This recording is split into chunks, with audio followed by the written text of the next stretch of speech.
तुमच्या आई काय हो सारखंच माझ्या पुरीला तिच्या पप्प्याच काय घेते, ताटातच जेवायला काय घेते, माझा बाबूस काय म्हणते, माझा सोन्याच काय म्हणते, माझ्या पुरीचं अशाने वळण बिघडण बर का. आणि तसलं मला अजिबात काय जमणार नाही.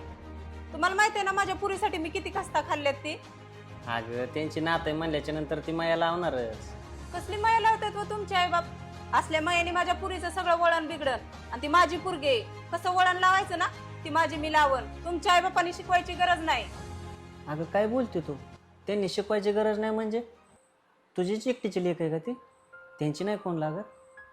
अगं त्यांना तर किती वाईट वाटत होतं, आमच्या घरामध्ये पाळणा हाला नाही, माझ्या लेकाला सोनाला अजून मुलबाळ नाही.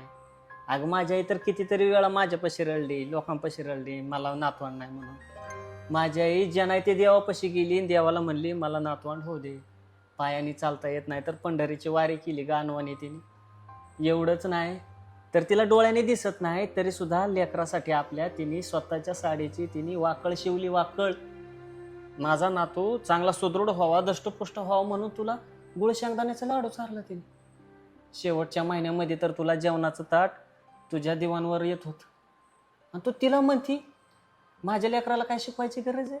अगं त्यांना आता असं वाटतंय की माझा आनंद हा माझ्या लेकरात आहे, माझ्या नातवंडात आहे. मग त्यांना तो आनंद मिळायच्या काळामध्ये तू त्यांना असं बोलते तू?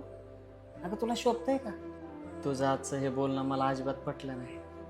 अगं आपल्याला बाळ झालतं तर माझ्या आईबापांनी सगळ्या गावामध्ये मिठाई वाटली होती. त्यांचा आनंद गगनामध्ये मावत नव्हता. लोकांना सांगत होते आम्ही आता आजोबा आजी झालोय. आणि तू आज असं बोलते? मला अजिबात नाही आवडलंय.